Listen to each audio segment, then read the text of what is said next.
بسم الله الرحمن الرحيم. فيديو النهارده يا جماعه هو عن حاجه مهمه جدا، طبعا حاجه بسيطه جدا ممكن كلنا نقدر نعملها بنفسنا بدون ما نروح لفني. طبعا ده هتوفر معانا حاجات كتير، زي مثلا تزييت سلك البنزين او تزييت سلك الدبرياج. طبعا تزييت السلك الدبرياج او سلك البنزين يا جماعه ده بيقلل في اضرار سلك البنزين او سلك الدبرياج. يعني احنا لما نزيت سلك البنزين احنا بندي ليه عمر اطول، زائد لان بينعم معانا سلك البنزين وبيخلي البنزين معانا تحت ايدينا بيكون ناعم، لان البنزين يعني مكن الموتوسيكل زي ده كده المقبض تقيل جدا.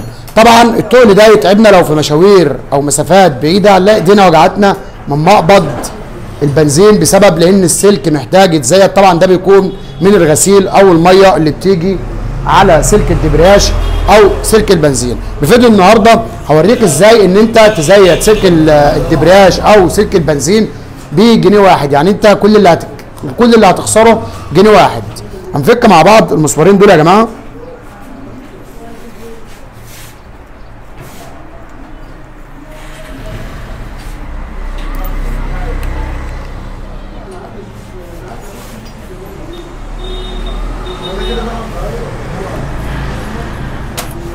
ده طبعا خطوه بخطوه ازاي ان انت تعمل تبديعه واحده.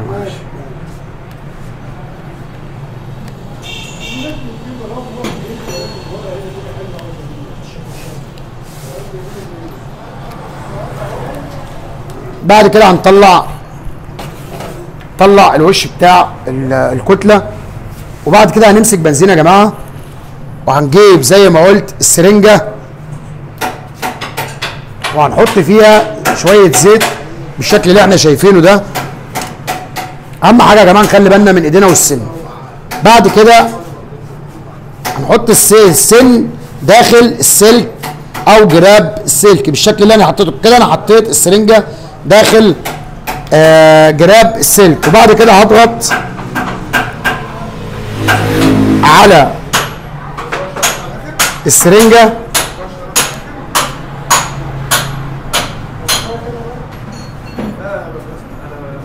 طبعا يا جماعه ماشيه واحده واحده.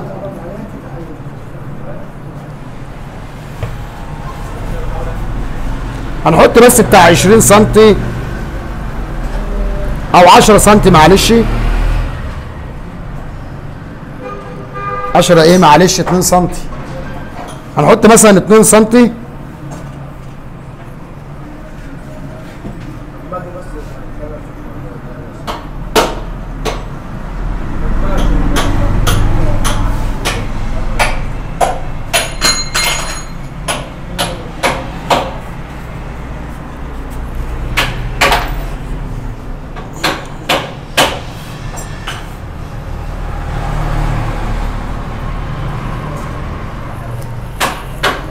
كده. انا حطيت 2 سم داخل السلك. طبعا يا جماعه السلك يعني بسم الله ما شاء الله السلك بقى حرير كده، السلك ناعم معايا. طبعا انا كده اديت عمر اطول لسلك البنزين عشان ما يحصلش معاه عمليه تاكل من الصدى اللي بيكون موجود ناتج من الميه او الغسيل. كده السلك ناعم معايا. مين صاحب البايق؟ امسك كده سلك البنزين بعد ما اتعمل. فرق معاك صح؟ طبعا زي ما احنا شايفين كده يا جماعه، كده سلك البنزين حتى احنا ممكن نسمع التكه بتاعه سلك مقبض البنزين لان ظهرت. ده بالنسبه لسلك البنزين. وبعد كده هربط المسمارين بتوعي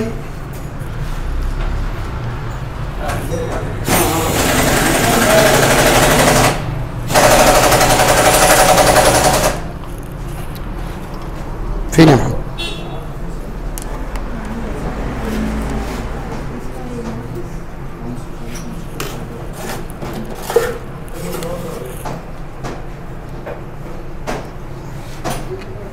صاحي. بعد كده هربط المسمار الثاني. جهز لي البنسه يا سيف يلا هنا. طبعا يا جماعه الزيت بيمشي داخل الجراب فبالتالي هيخلي الجراب معايا خفيف جدا، هيخلي معايا البنزين ناعم جدا. كده اقدر احافظ زي ما قلت على سلك الدبرياج بالبنزين. نفك هنا مع بعض، نشوف هنا برده مع بعض ازاي ان احنا نزيت سلك الدبرياج. هبعد اهم حاجه يا جماعه السن بتاع السرنجه. بعد كده هشد الجلده دي لبره، بعد كده الف الجزء ده سنه الشداد، واخلي الصاموله بتاعه الشداد اخلي الاثنين بمنسوب واحد، بحيث ان انا اعرف ادخل السن في داخل الجراب. حاول يا محمد تيجي لي هنا.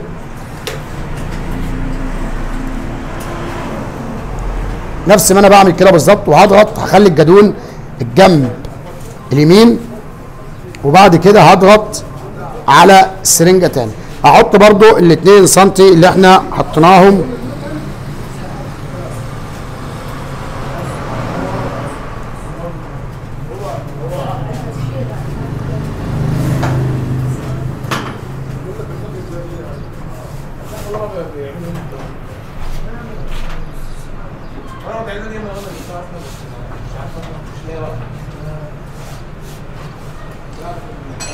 طبعا. في بتكون فيها يا جماعه سرنجات اكبر من دي، يعني انا في سرنجات اكبر من دي، لكن انا حاليا دلوقتي وكانت موجوده عندي، هاتها يا محمد، لكن لما جينا نجيبها دلوقتي ما لقيناش، لقيناها خلصانه من الصيدليه. لكن في سرنجات اكبر من دي، والسن بيكون اكبر من ده شويه، فبالتالي هتسرع معانا. يعني في حاجات زي كده اللي هي البطري دي ممكن نستخدمها عندنا في البيت على طول للجزئيه دي. ماشي على كده، يعني السرنجه دي ماشيه براحتها جدا، واحنا معاها برضو بحيث ان احنا نقدر نوصل لكم الفيديو. لكن انت ممكن زي ما قلت ان انت تستخدم سرنجه اكبر من دي، هتسرع معاك وهيبقى التزييت اكتر من كده بكتير. مش هتضغط الضغطه اللي انا ضغطها دي على السرنجه، لان هنا السن صغير، فبالتالي الزيت تقيل فماشي براحته. كده كان هنا كان على 6، بقى دلوقتي على 2، يبقى احنا اصبح حطينا حوالي 2 سم او 3 سم من الزيت داخل جراب سلك الدبرياج. كده هنلاقي معانا يا جماعه الدبرياج خف جدا، لان زي ما قلت ان ده بيخش له ميه، الجزئين دول بيدخلوا لهم ميه، يعني من عند البطال يا جماعه من الجزء ده لما بنيجي نغسل بينزل ميه، فبيحصل معاه عمليه صدى داخل الجراب، فبيحصل معاه تقل في سلك البنزين، وده طبعا بيقلل في عمر السلك الداخلي بتاع الدبرياج او البنزين. كده الدبرياج فرق معاه جدا. تمام. امسك كده الدبرياج. كده الدبرياج زي ما هو قال ان الدبرياج خف يا جماعه بنسبه 60% عن الاول. طبعا هيفرق معانا 100% اثناء مشيان الزيت داخل الجراب بالكامل، سواء سلك البنزين او سلك الدبرياج. لما الزيت يبتدي يسحب وينزل معايا لجزئيه الجراب بالكامل، هيبتدي خففان السلك بنسبه 100%، وبكده انا حافظت عليه. وبكده يا جماعه ده كان فيديو النهارده ليكم، ولو عجبكم الفيديو اشتركوا لايك وتفعيل الجرس.